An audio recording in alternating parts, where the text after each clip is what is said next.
distracted briefly by the Edmonton Oilers tying it up against the Florida Panthers in Game 2 of the Saskatchewan Roughriders. Oh, wait, wrong sport. Just wanted to point out that the Saskatchewan Roughriders won their game yesterday against the Ottawa Red Blacks. I believe it was the Red Blacks. Doesn't matter, they won. So, there's hockey going on. Yeah, go sports, exactly. So, hi boys, how's it going? Great. Going all it's right. Friday. It is Friday. How are you guys? How are you all doing? Yeah, middlingly good. Middlingly good. It is. Big plans for the weekend? He's going on a hot date tomorrow. Ooh. Well, yeah, may do that. Yep. Maybe going and checking out a flamenco show on Sunday. Rock and roll. Flamenco is always a good thing. Yeah. So do they all just stand on one foot? Is that? Yeah. Yes, that's exactly what they do. To describe flamenco dancing would be like they do cool stuff by slamming feet into floors and making a lot of noise. Right. You know how it is. We do it all the time. No, here I don't. At the show. But... We slam our feet into the floor or something. But yeah, it's been a week. Like a lot of work, catching up on things, and also having your niece come over and have to guard her from suicide watch because she tried to kill herself on everything. But for context, Shane's niece is like 1.5. She's 19 months, I think. But yeah, so this week my family came over to visit briefly for some medical stuff, and the adventure on the way over was they blew a tire, and so I had to deal with that while the medical stuff was going on, and yeah, it sucked up an entire day, but at least everyone was drunk. One would hope. But anyway, all right, beer time. I think we have beer. Beer so o'clock. Locke actually went out to get some beer, I believe. Yeah. What did you end up getting? So I'm very excited to say that this is the second product I've been able to get at my local in Toronto here, from Say What Brewery. The last Say What beer I did was Al's Cask Ale, which was possibly my favorite beer that year, which I believe was last year. And it was outstanding, like an absolutely show-stopping, just a perfect kind of mid-balanced ale, and it was its finish was clean, but its flavor complex. Everything about it I liked. So I'm really excited to find another product from them. And this one is, I'm happy to say, something that looks like it's going to be quite different. This is their ginger wheat, green tea, and blood orange beer. Interesting. Tell us more. So Pickering, Ontario. The ingredients include water. They actually mention water. Amazing. Malted barley, malted wheat, ginger root, hops, green tea, yeast, blood orange oil. Okay, so the esters from the blood orange are something that we were hoping are going to show up here. And then they've got a QR code, and I'm not going to follow it because I fucking hate QR codes. But any of you out there who want to, that's what it looks like. I imagine it just goes to the website. Does it? I don't know. Probably. Probably does. Okay, hold it up to the camera. I'll take a picture and tell you exactly where that goes. No, the QR code. Sorry, pour, and then show me the QR code again. Okay. Hold on. There. Okay, hold still, and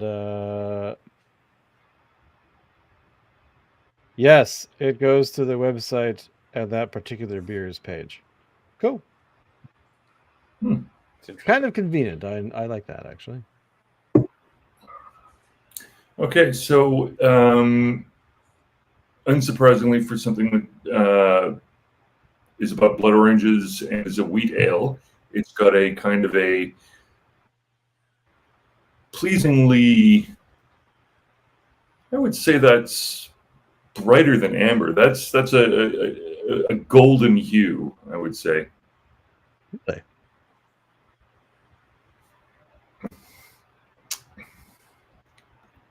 Once again, the mouthfeel is outstanding. It's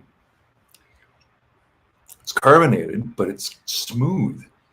And this is a similar thing that I remember with the Owl's Cask Ale is that it's something that sits in your mouth and your mouth feels happy about it, you know? Right. At no point is there an area on my tongue that's offended by this beer. This That's beer like does Jordan. not offend me. You know how it is with some beers where it's sort of like, it's good, but you know you be puckering your tongue just a little. You know, this is, which is to say that it's a little bit tangy. You can sense that there's a citrus element, but it's not sour, and it's not your sort of citrus by hops proxy. It's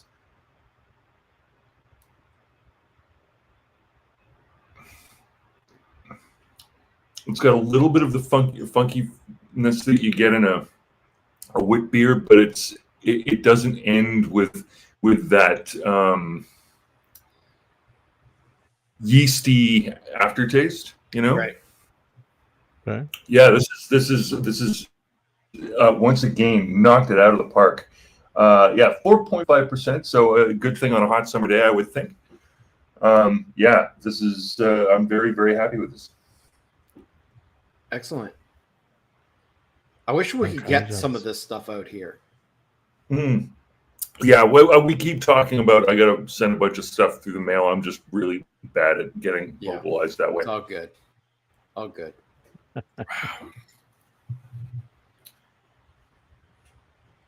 All right, Shane. I think it's our turn. All right, the beer that Alan and I will be drinking this fine evening is a beer from Driftwood Brewing in Victoria called, where's the camera? Singularity. This is the Russian Imperial Stout from 2024 that Alan graced me with over the holidays. So the And this package beer comes with is like 3 of these little cans. Is that what that is?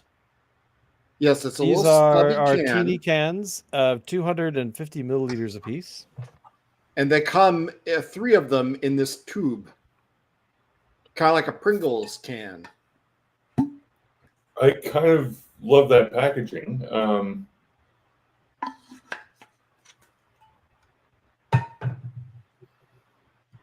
I already did. It my is pour. a dark, deep, falling deeper into the depths of darkness. And this is a powerful beer. This comes in at 11.7%. So this is come on, camera, get with the program. But it's I can't see through it. It's very, very dark. It has a very nice head on it. It smells amazing.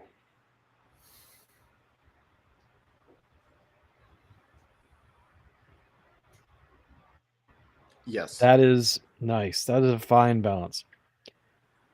That's a little more tart than what was that one we had recently where it was very, very smooth. Didn't even feel like a barrel or an oak. How recent are we talking? Month and a half, 2 months maybe. Within the last few months anyway. Well, there was one that you and I had the same one over here. Okay. And I can't. It was from a place in Europe. I'm pretty sure, like Eastern Europe, and it came in a big bottle, and we had to open it because the little wax seal, I guess, had broken, and there's some stuff leaking out. So we had to open it. Unfortunately, sucks to be us, and drink it, and it was amazing. It was a Russian Imperial Stout, and it was so smooth. But that bottle, you can get it at Cascadia now still, and it's like $30 a bottle.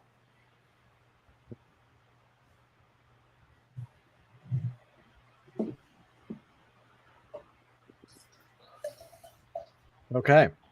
Yeah. You mentioned it smells good. Describe the odor if you can. It smells like heaven. It is it's a very nice, like you can tell you've got some cask action going on. And you've also got, you can't smell the alcohol. Like you know it's there, but you can't, it's not like a heavy punch in the face. See, I disagree. I think you can smell the alcohol quite a lot. Really? Yeah. Yeah, I think olfactory senses are trash. Yes, maybe. It almost smells like a barrel aged thing. It's been aged in, like, I don't know, oak barrels or something. But I don't actually know that this one was. I don't think so. The Singularity that I had many years back, I remember thinking had a sort of yes, it has been aged for 6 months in American oak bourbon barrels. Okay, bourbon barrel aged. All right, yeah. Yeah, so I mean, I can definitely smell that. I can smell the oakiness and the bourbon. And it comes through in the flavor profile as well, but of course it's a Russian Imperial Stout, so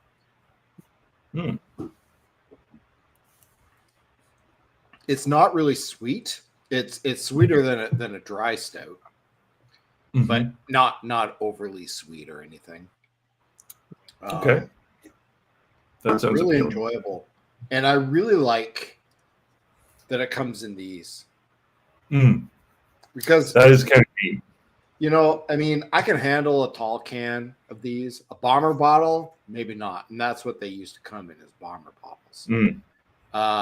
Bomber bottle is too much for one sitting, and you don't want to put the beer half drunk in the fridge, right?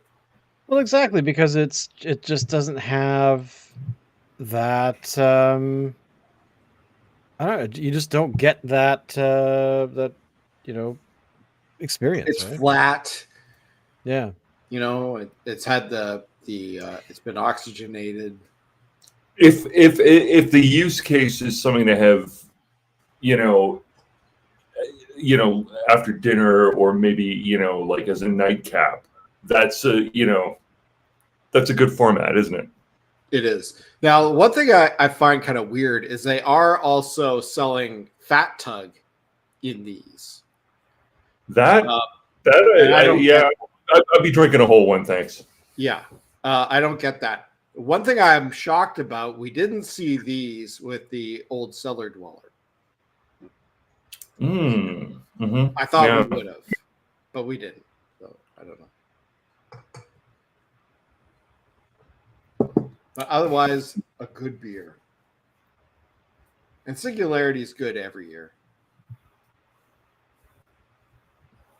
So cheers. I agree.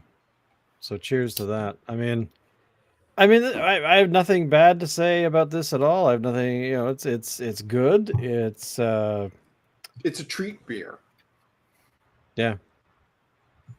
I don't know if Julian would approve of it, but who knows? Who cares what he thinks? What does he know about beer? He's probably watching the game, so he's probably too distracted. Probably. Yeah, I would think so. I guess we should probably be paying attention to the score. Let's just see. It's a couple minutes into overtime, and it's still 4-4. But it's not.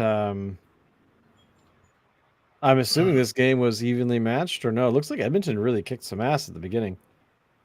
But Well, the last game was really evenly matched. It went into overtime as well. In fact, in that one, I believe Edmonton came from behind and tied it up, and then it went to overtime, and then they won it. Which sounds like it happened here. It might happen here again as well. So I guess we'll see. But I'm going to be honest here. Although the Oilers are a Canadian team, and it would be nice to see the Stanley Cup, come home to a Canadian team. At the same time, I can't cheer for the Oilers because they're a division rival for my Canucks.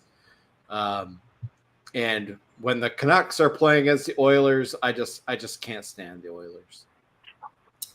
No, not at all. But I suppose if a Canadian team has to win that isn't the Canucks, I'd rather it be the Oilers than the Maple Leafs.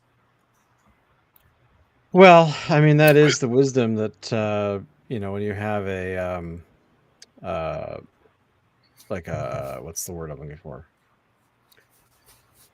A lesser of two evils, I guess, is what I'm trying to say. Where we have a Canadian team playing. I would prefer it to be two Canadian teams because that way it stays within the borders. But I don't know. I guess not the Panthers. What are they? Yeah, the Panthers. I guess the Panthers are a pretty good team. I mean, I don't know anything. So this is the same Stanley Cup matchup that we had last year. And the Panthers won against the Oilers last year. It went 7 games.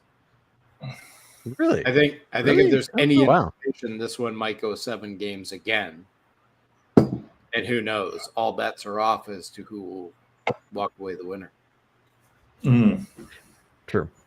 I mean, what can you really do? I mean, at the end of the day, they're both really good teams. Are they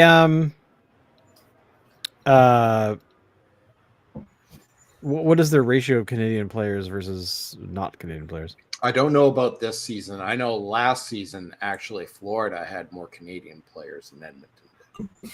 Oh, really? Mm-hmm. Wow.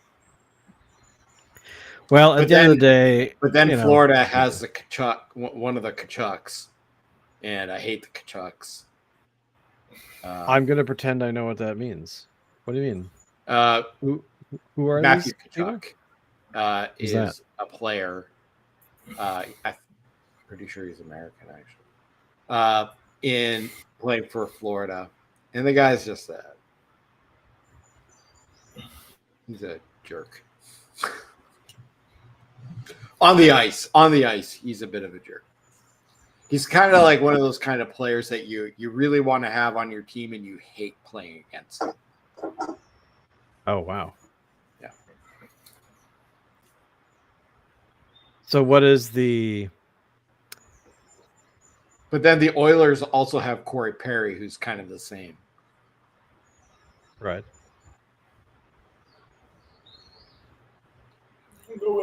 I'm pretending I know who these people are. Okay. That's fine. Go sports. Yeah, exactly. I mean, I don't mind watching hockey. But for some reason over the past decade, I've really lost interest in hockey. My interest in CFL football has grown. Mm-hmm. But at the same time, I mean, I'm not going to go out of my way to go see a game. To be honest, I'd rather watch a baseball game between the Arizona Diamondbacks and the Atlanta Braves than just pull those out of your ass. The teams I'm going to be naming today, I've never actually watched these play. Two teams. They're teams that I really don't care about either way, Right. and I'd rather watch them than a hockey game involving probably the Canucks and anybody else. Right. Probably because the Canucks suck right now, if I'm honest. They blow chunks. Life gotta be so hard for it to be a Canucks fan. Oh, over 50 years and we've never won a Stanley Cup. Come on. Has it been that long? Wow. But mind you, Buffalo entered the league the same year as the Canucks, and I don't think they've won a Stanley Cup either. So basically, there is a correlation between Canadian teams that suck and other American teams that suck. So basically, they all suck. I'll say the Stanley Cup is the hardest championship to win in all of pro sports. You play 4 playoff rounds. They're all 7 games. Right. It's grueling. Baseball is the hardest sport to actually make the playoffs because it's only the division winners and a couple of wild cards on either side. So you basically have to win your division or come pretty darn close to it to make it in. In hockey, it's like half of the conference on each side makes it in. So have either of you gone down the rabbit hole of sports betting? I As have in what? with the lottery corporation here in BC. They do this thing called Sports Action, and you can bet on. I think you have to do a minimum of 3 games, and you have to get all 3 games right in order to win. And how much you win is dependent on how much the odds are and how much you actually bet.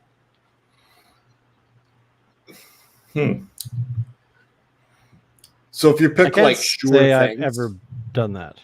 I've never bet on anything in terms of sports at all. yeah. So I mean, if you pick sure things, you're not going to win a lot, even if you bet a lot. You really only win if you pick a long shot and it ends up paying off. Right.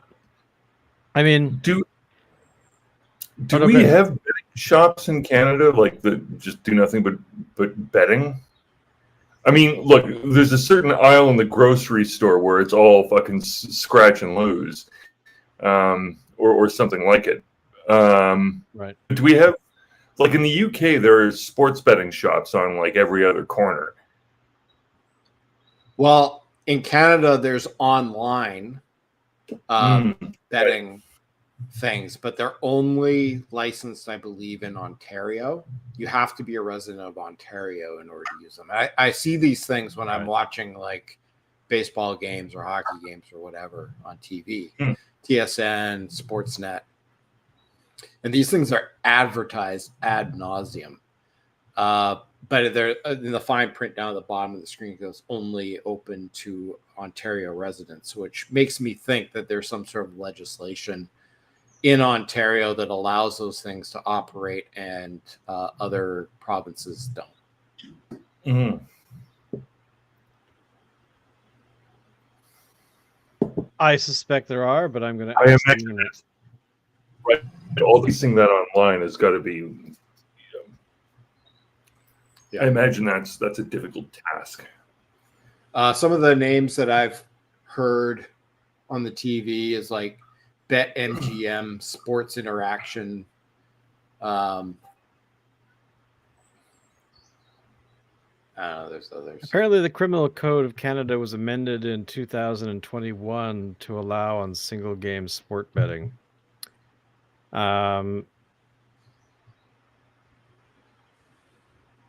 So basically, it also single game sports betting was legalized in 2021 in Canada. The original form of sports betting, horse pool betting, has been legal since 1892. It wasn't until the Criminal Code of Canada was amended in the 1980s that parlay wagering was enabled. This led to the first online betting option in Canada. And then in 2021, provincial lottery platforms began offering single game bets. So basically, it looks like if you're in Alberta, Ontario, and Manitoba, you can gamble at 18. All other provinces are 19. But it doesn't say anything about the betting in Ontario. I'm not sure why.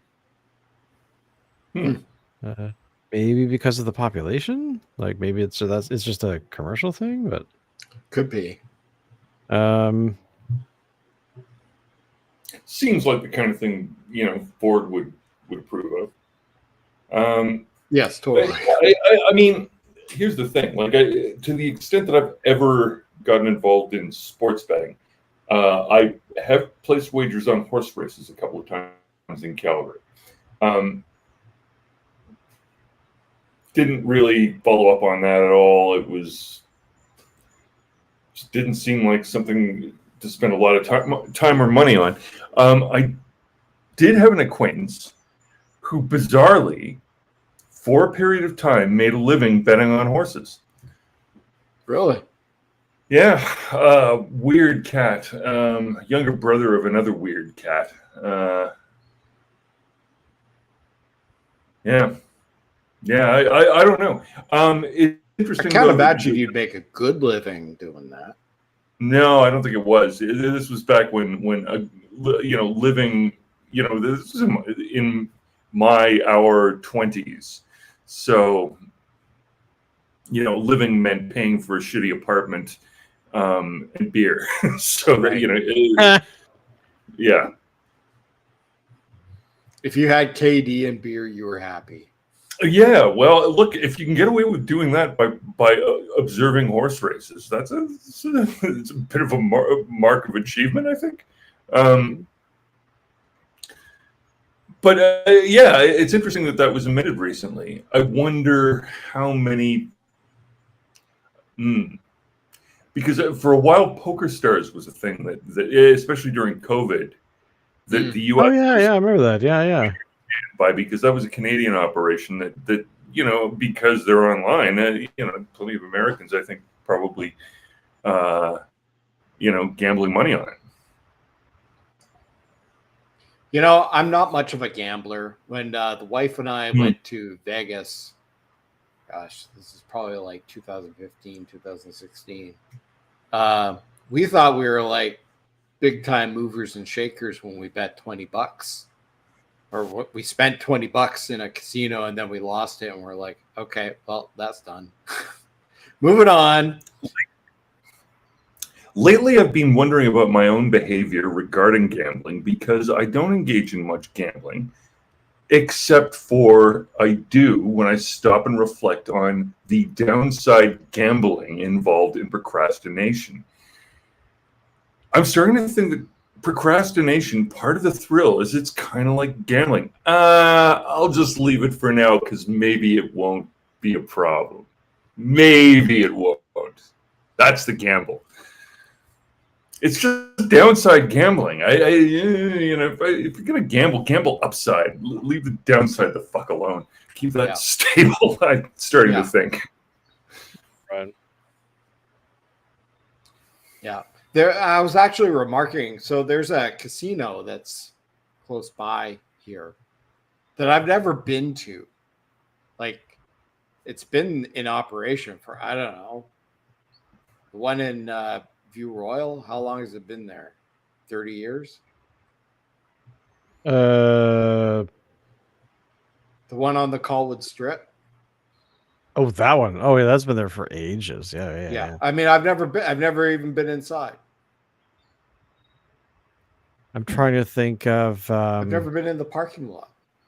I have absolutely zero interest in it. But I'm thinking I should probably go at some point. Well, I mean, I'm not a gambler. I mean, I don't get that much enjoyment out of it at all. Oh. But do you do things that might ultimately, constructively amount to gambling,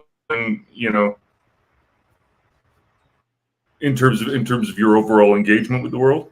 Like maybe not money. Remember, insurance is a wager against your own success. That's how insurance works. That's how it was invented. That's a good point. I mean, except for the usual insurance.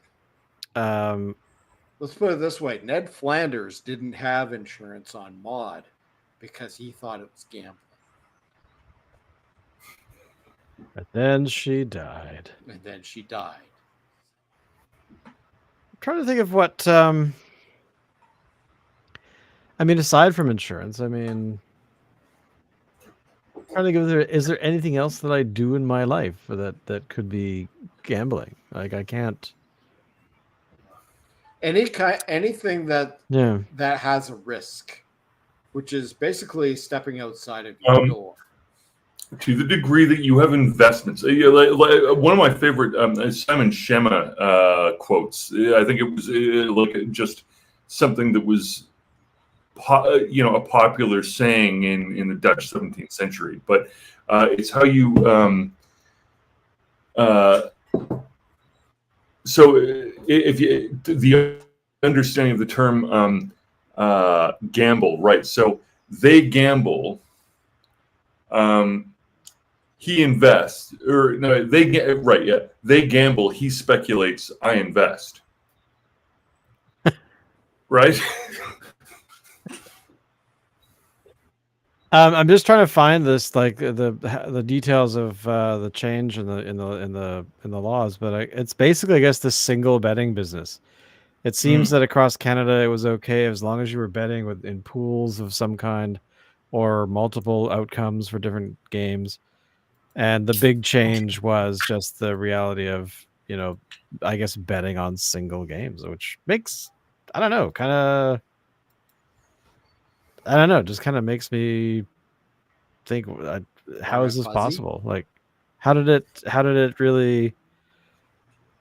I don't know. I don't understand the whole betting a bunch of games rather than just betting on one. I don't quite get why that was a thing. I think because betting on multiple games, the chances of getting them all right is harder than on one. Okay. I guess. Maybe. I don't know, man. I'm just not a gambler. I never really got into it. Yes. I have gambled. I went to the casino, I think, once in my life. But I think the perception is that if you can lay a wager on a single event, then it incentivizes interest in the outcome of that event that might be corruptive. Whereas if it's a bunch of different events, the likelihood of it being corruptive is arguably lower. I think that would be the legal case that you would make. Oh, okay. That makes sense.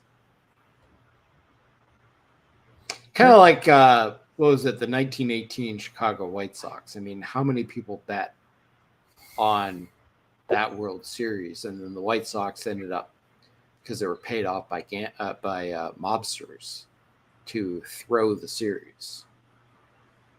And they were found out, I think it was the next year. And they were all kicked out of baseball. But they were paid quite well for throwing the series. Did they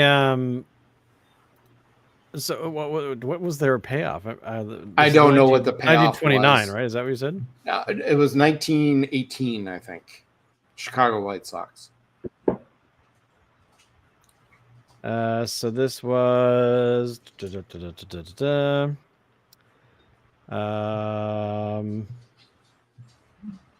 Boston Red Sox? No, Chicago White Sox. Chicago White Sox. 1918. I'm pretty sure it was 1918.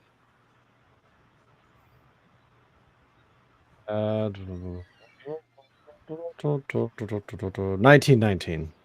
Oh, 1919. Better known as the Black Sox scandal.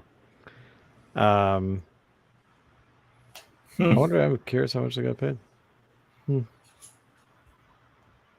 I mean, probably not a lot by today's standards, but back then it was probably a lot. Well, yeah. I mean, I was playing a video game recently that takes place in 1939, and the character you play gets paid $5,000 to do a job, and I looked it up. $5,000 USD value in 19 would have been a lot. 39.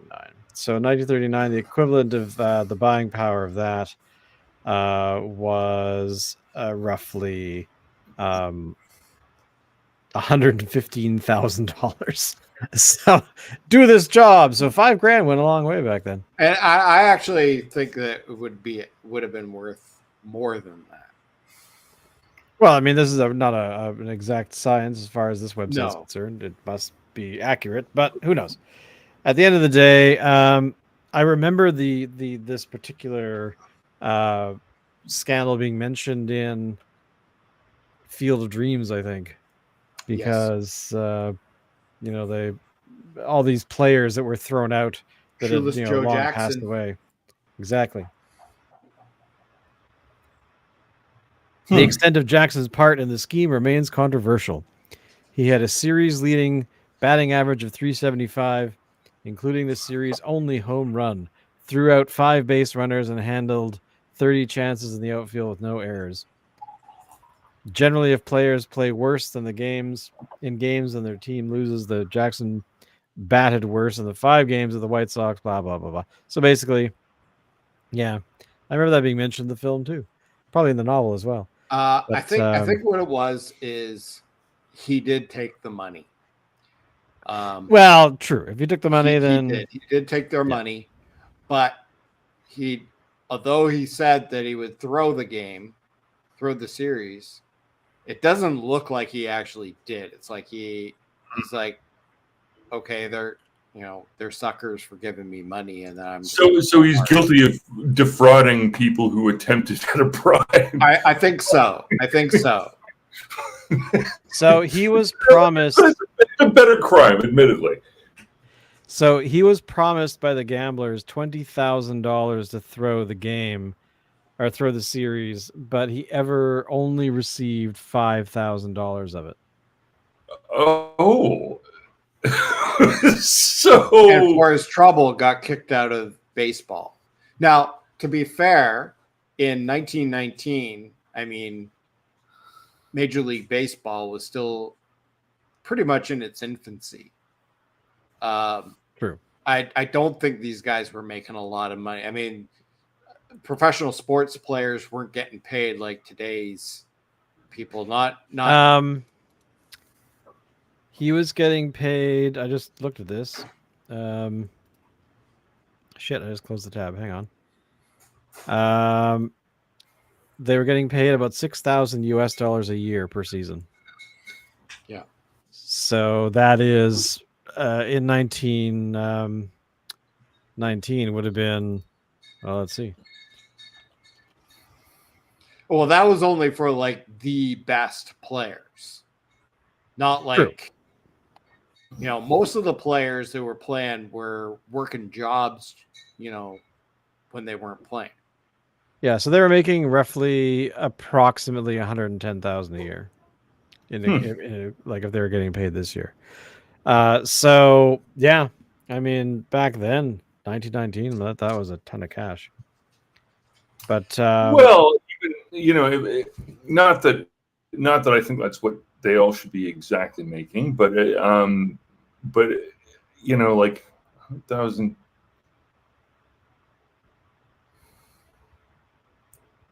Here's the thing: the upside is if you're getting paid that to do a lot of things, it'd be like, yeah, well, it's okay.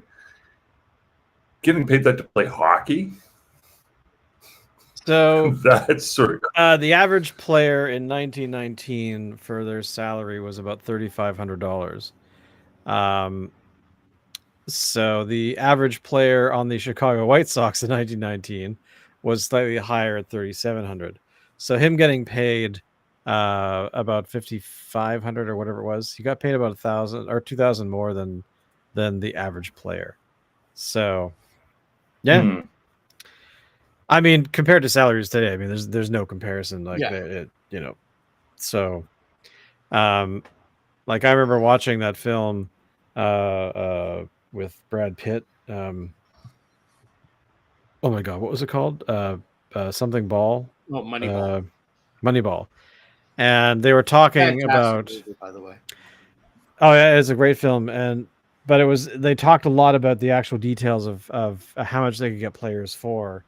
And it looks like that in the NHL, in Major League Baseball, they're at that time, which was probably what 2010ish or so when that film was roughly taking place, or maybe a little earlier. No, it took place in 2002.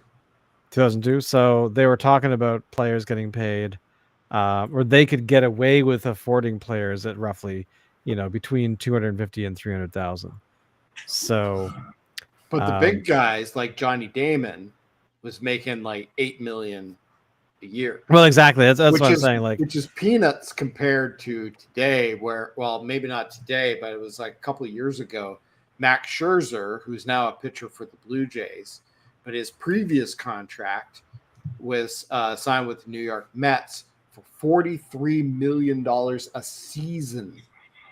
Not for the life of the contract, a season.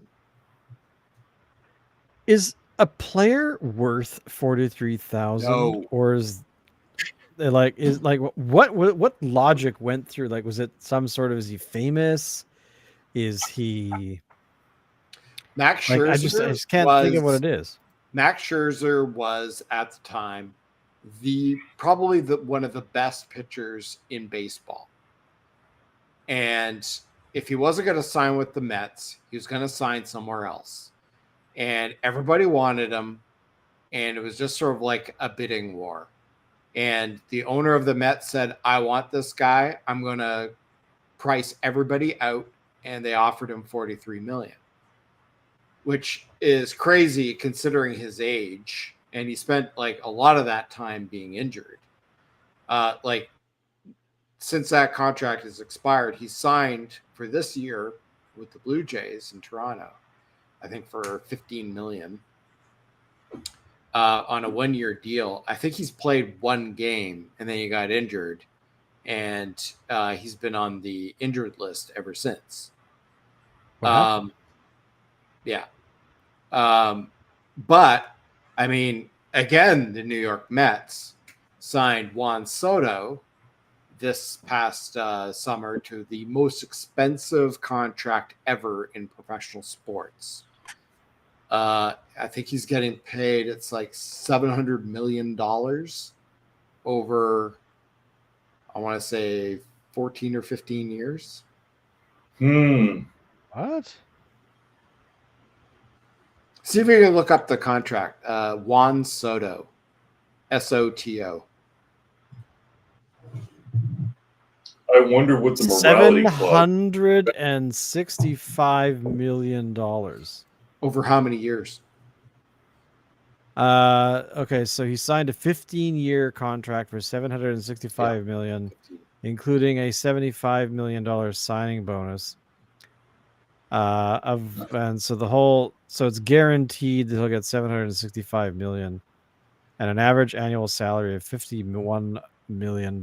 Now, Juan Soto is an amazing player, but he is not worth that.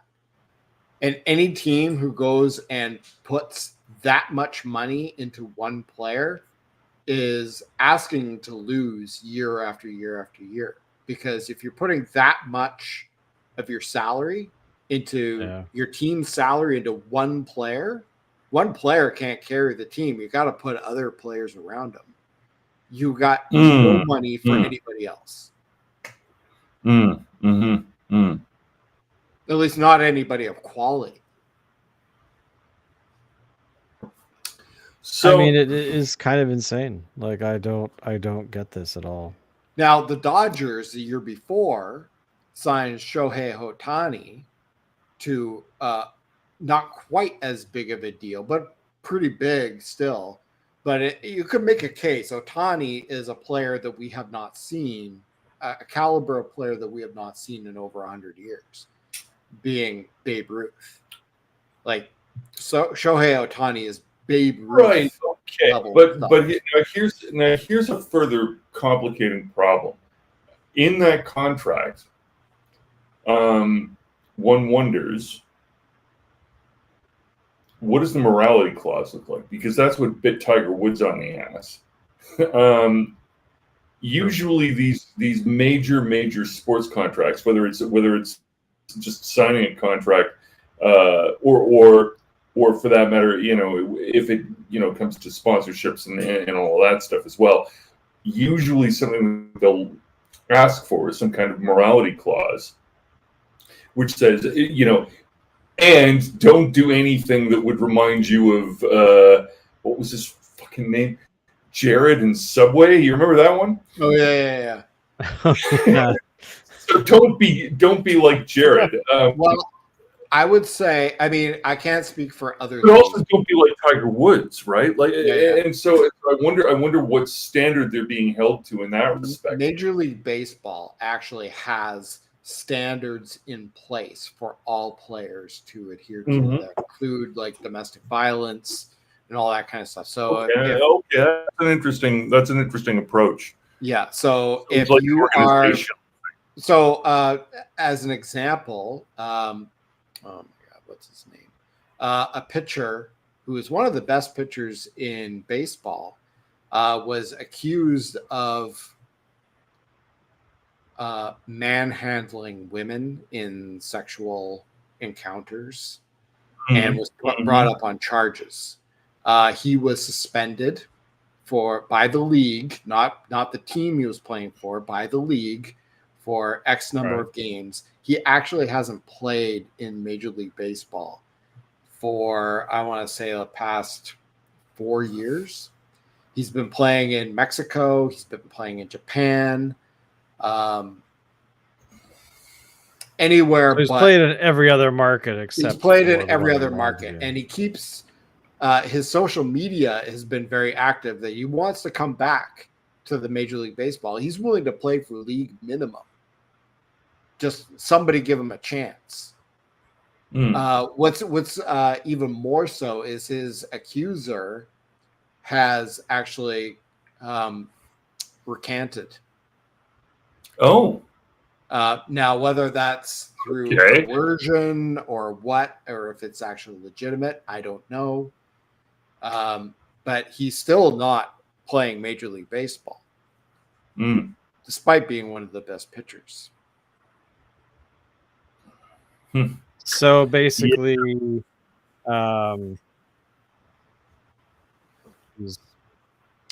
would say his accuser was probably paid off to recant. I was just wondering that myself. Like, is there like a team or somebody who wants him that arranged to do something like that? Well, it's possible. It's also possible that she recanted because perfectly legitimate reasons. People do say things that aren't true sometimes. Well, okay, true. I mean, I'm because there's so much money involved. I'm not surprised if there was something going on. That's all. That cuts both ways, doesn't it? Yeah, exactly. Pitcher's name just came to me. It was Trevor Bauer. Trevor Bauer. He does seem like a bit of a, when you see him in interviews, he does seem like a bit of a dick. But I mean, most upper echelon pitchers are. Well, I there could be something to that. That's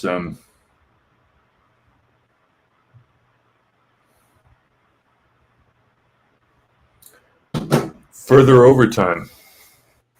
Oh, more overtime. Gentlemen, I may want to see the last minutes of this game. Well, hey, no problem there, man. What do you think? Wow. We've had a proper hour-long chat here. Yeah, we've had a good chat. So it is game night, people. We're gonna call it early because it's game night. I mean, there you go. Yeah. I'm gonna go, and I'm probably gonna. This could go several hours. Like, imagine 4 overtime periods. Is that the rules? Like, they keep going until? Yeah, they keep going until somebody scores. And I have seen that. I've seen a playoff game in the past where it went. Do they not do a shootout after the third? That's one? only in the regular season. It doesn't apply in the playoffs. Okay. All right. Interesting. Yeah. All right then. Okay, everyone. Thank you all for watching. We'll see you all next week, and of course, drink good beer. And if you want to come join us, by all means, let us know, and we'll drink beer with you because that's what we like to do. Because that's pull out a point of the show. Chair for you to rock. Good way to do a show. All right, everyone. See you all next week. Bye.